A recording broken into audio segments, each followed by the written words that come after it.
Good morning. Welcome to vlog 7. Generally we find ourselves on a Saturday morning heading to the local market, but at this particular instance we find ourselves in the bigger chain or in the massive grocery because we're looking for steak. So we're going to look for some pieces with some nice marbling of fat on there, and then hopefully you guys enjoy a bit of a time-lapse swooping for the grocery. And the next time we check in, it should probably be either checkout or when we get back to the crib so we can start seasoning this meat. See you guys in the next video. Peace.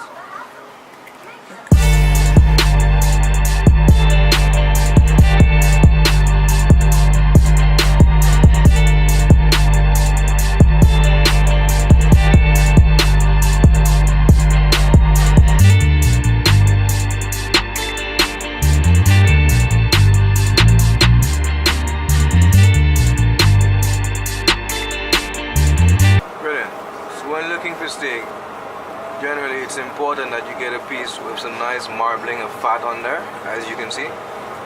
Also, it's important that you realize only 8% of beef qualifies as USDA certified, and so if you're going to have the indulgent moment of having a steak, it's probably in your best interest to ensure that it's USDA certified beef. Also, at this juncture, we're going to show you how simple it is when we get back home to make this piece of meat work.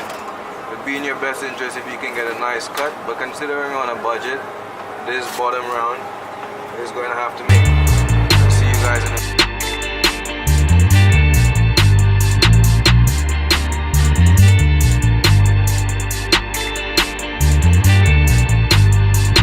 So as you guys may or may not know, steak is really one of the simplest meats you can season or prepare. One, because it doesn't take very much time if you're looking for a nice medium rare steak, and two, it doesn't require much seasoning.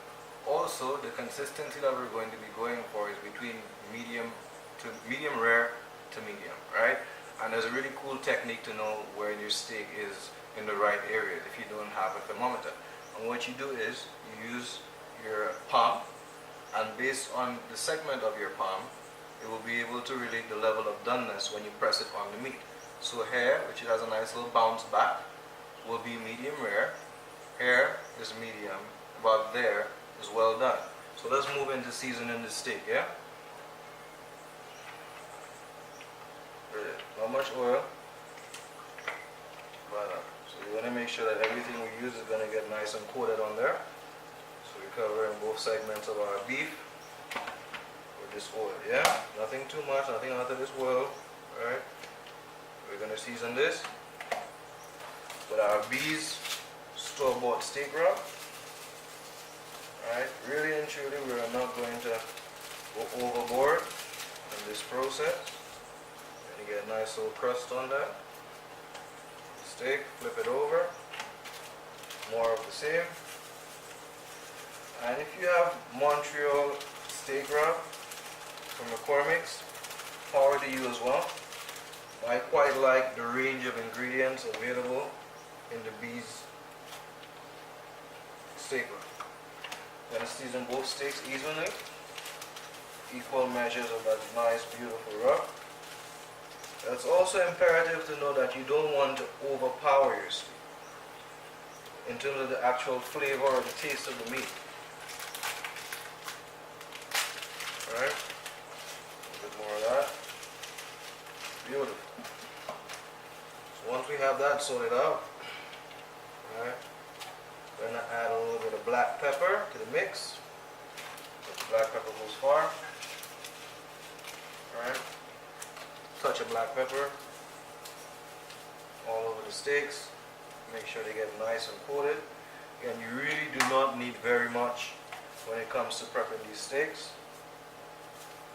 Beautiful, because you want the taste of the meat to shine through more than anything.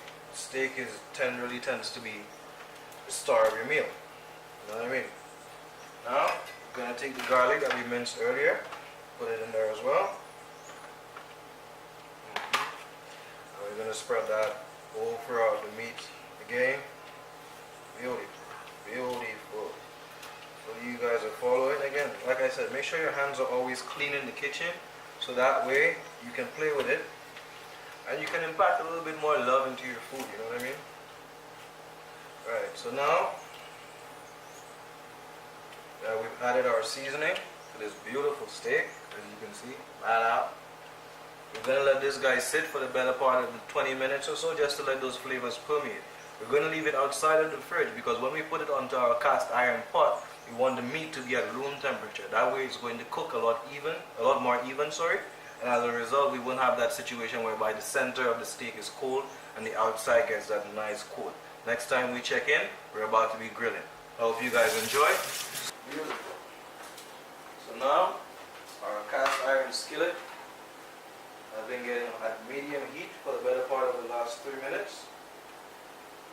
Put a little bit of oil in there, get a nice little smoke, and we're putting our piece of meat on.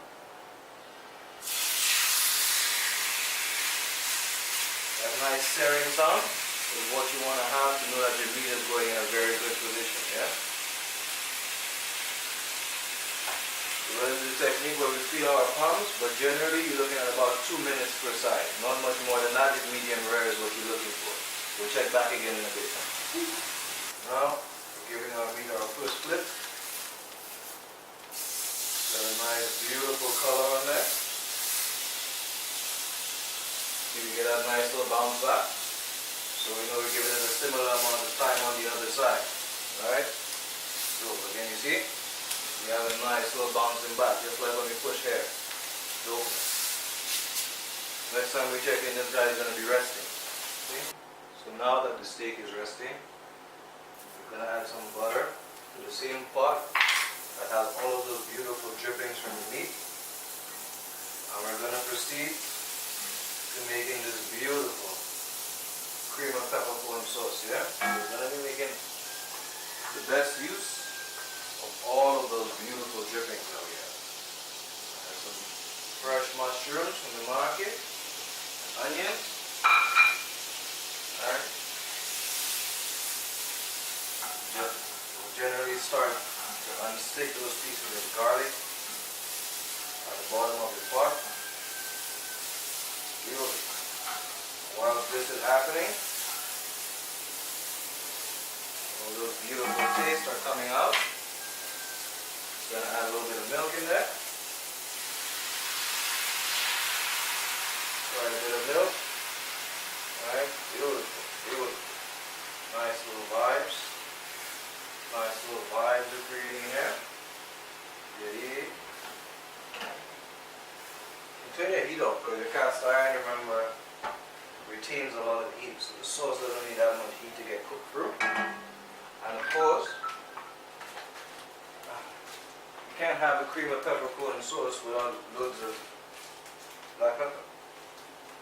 Very simple sauce. You use mostly the renderings from the beef fat. And then you add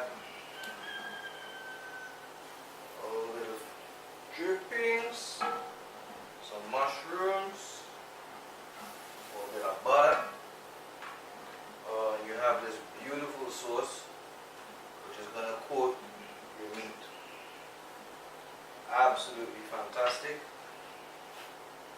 So, as you can see, we get a nice little bounce back from the meat.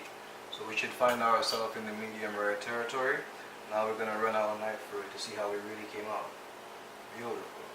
Cuts like butter. As you can see, we have a nice pink center. Alright, first and foremost, I'm going to have a bit of a taste without any sauce, just to get the flavor of the meat.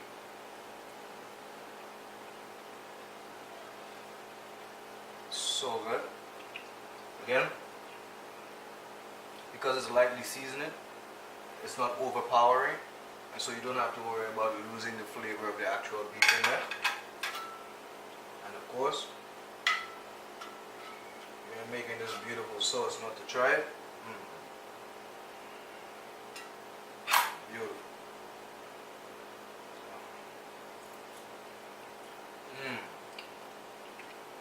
So tender. Amazing. So I'm going to get to mashing some potatoes, and in the next frame we'll be closing out.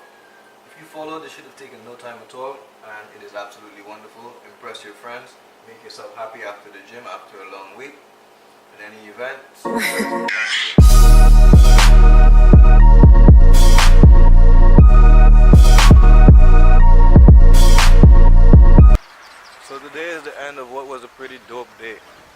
some pretty fantastic weather, yeah?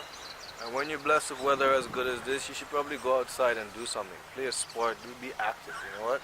But as we say every week at this point, we just have to say to remember to eat well, live well, be well. See you guys next week.